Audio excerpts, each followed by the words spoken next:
I think I've always been a fan of the Mission Impossible films. They're the kind of movie which, when it's on at the cinema, that's the one you go watch, because you know it's going to be a good ride regardless. And it's a spy movie, but set contemporary, and it's realistic. There are some gadgets in there, sure, which are like, okay, maybe that's a stretch of the imagination, but it's entirely feasible, and everyone loves that. And so, I've always been a fan.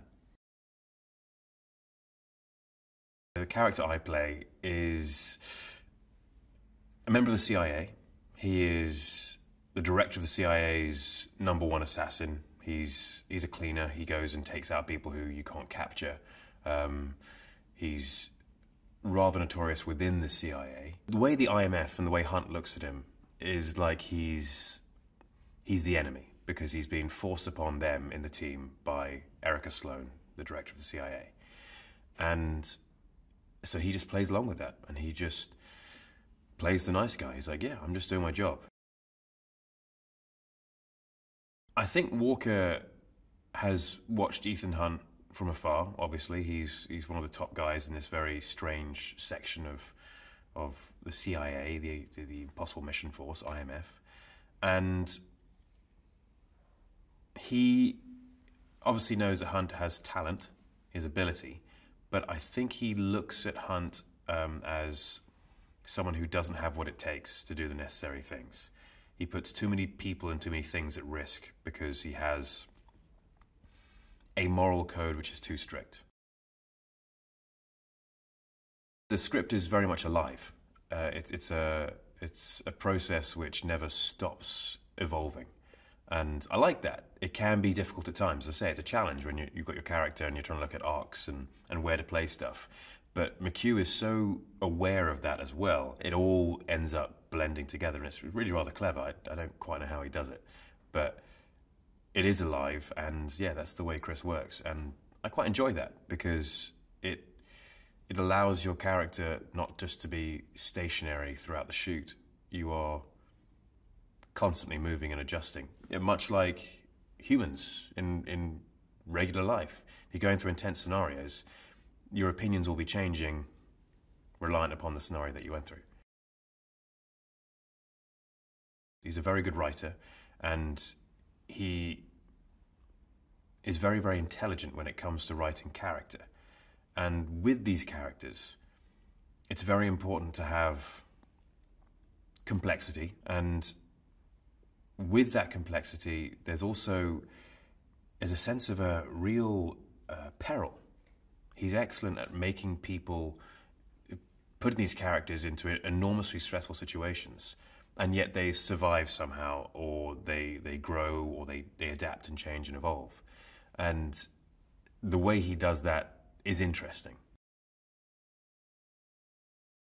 I've been training with Wade Eastwood's team, his stunt team, Wade, who is secondary director and the stunt coordinator.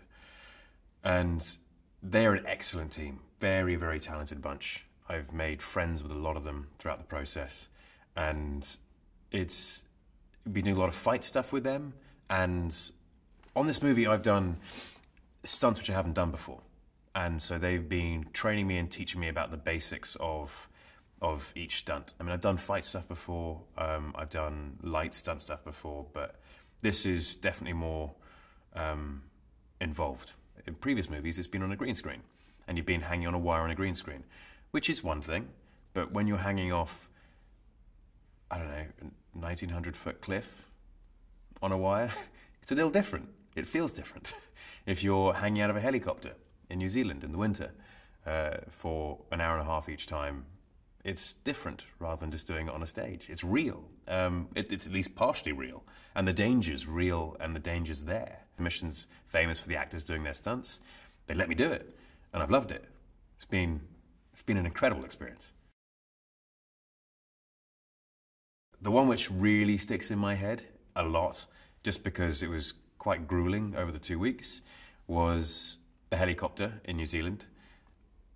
New Zealand winter, it's chilly, right? And we were flying over glaciers and stuff, and you think, that's fine, you're in a helicopter, you're indoors-ish. But my doors are open on my helicopter, and I'm leaning out of them most of the time. And so I'm not too sure how fast we're going. I'm assuming 80 miles an hour plus. I think it got down to -15.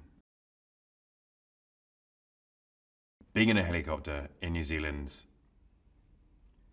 over mountains and glaciers and flying through canyons, while being chased by another helicopter, which is, I don't know, 20 feet away, or chasing another helicopter and firing a machine gun out the doors it's like every boy's dream. You're like, yeah, I want to grow up and pretend to be G.I. Joe, basically. Tom is flying his own helo, and it is amazing what he does. Like, the training he's gone through to fly a helicopter has been extensive, and he's doing serious stunts. In that moment, I forgot how cold I was because of how beautiful it was.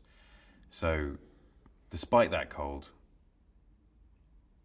it was an incredible experience. One of the stunts I did, which sticks in my mind, was Pulpit Rock in Norway, which is about 1,800 feet. The weird thing about that, you're standing up there and you realize how high it is. And then you're being backed off, you're walking off the cliff backwards because it's like abseiling. And it's so high and so sheer that it doesn't look real. I think it looks a bit like a painting from up there.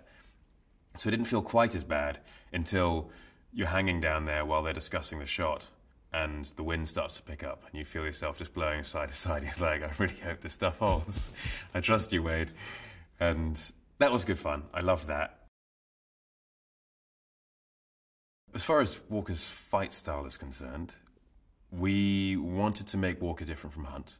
He's a trained assassin. He knows how to fight. His strengths lie more in brutality and a brawler style. It's more of a fight to kill, fight to completely disable so you can kill. Performing stunts with Tom Cruise, he's obviously very experienced with stunts, and I mean, aside from just performing stunts with Tom Cruise, which is pretty cool, it's a cool thing to be able to say. He's very experienced in this sort of stuff. He knows the angles, he knows what works, he knows that he needs to do his part of the stunt, and I do my part of the stunt, and whoever else involved does their part of the stunt. And from that, you end up with a winning formula. There's a connection between Tom and McHugh because they understand each other. They understand the same process. They are both working towards the same goal, which is a great story. And there's no ego involved. It's just making entertainment for an audience. And they've worked together before, and they both have particular styles. And so they've become accustomed to those styles. They can ultimately agree on something and produce a great piece from it. It's been a real journey, and what I like the most about this is that despite the long hours and the hard work, everyone has kept a wonderful personality about it. It's amazing to see. It's great to be a part of, and I think this is going to be the best one yet. I look forward to watching the movie myself.